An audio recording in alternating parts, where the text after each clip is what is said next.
We have two things, that is domestic and international. Domestic is within the countries. Domestic means within the countries.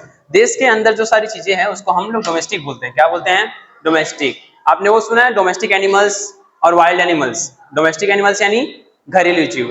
तो जब हम economics पढ़ते हैं या फिर जब हम ब्रॉडर कॉन्सेप्ट में देखते हैं तो डोमेस्टिक यानी क्या होता है? घरेलू. तो हम पूरे जो इंडिया है हमारे देश को अपना घर मान के चलते हैं. क्या मान के चलते हैं?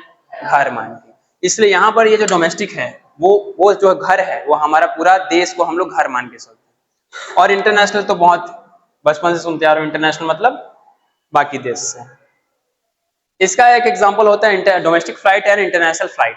डोमेस्टिक फ्लाइट जो होती हैं अपने देश के अंदर ही चलती हैं. अगर आपको जाना है फॉर मुंबई से दिल्ली जाना है तो कौन सा फ्लाइट होगा? Domestic flight. दिल्ली से लंदन जाना है तो इंटरनेशनल फ्लाइट होगा. असम से गुवाहाटी जाना है तो ठीक है डोमेस्टिक ही होगा. तिरुवनंतपुरम से फॉर एग्जांपल आपको जाना है कश्मीर तो कौन सा फ्लाइट होगा? Domestic flight. ठीक है. तो ये जो होता है डोमेस्टिक यानी कि with in the boundaries of a country. और इंटरनेशनल मतलब देश के बाहर. Then we have paid. Paid मतलब जिससे आपको पैसा मिले जिस काम से, उसको इकोनॉमिक एक्टिविटीज भी कहते हैं. देन वी हैव अनपेड यानी जिस काम को करने का आपको पैसा ना मिले. Example parents cooking food for their child.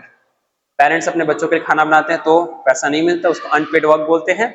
या आप अपने घर में झाड़ू लगाते हैं उसका भी आपको पैसा नहीं मिलता. This are the two types of activities in economics, that is economic activities and non economic activities.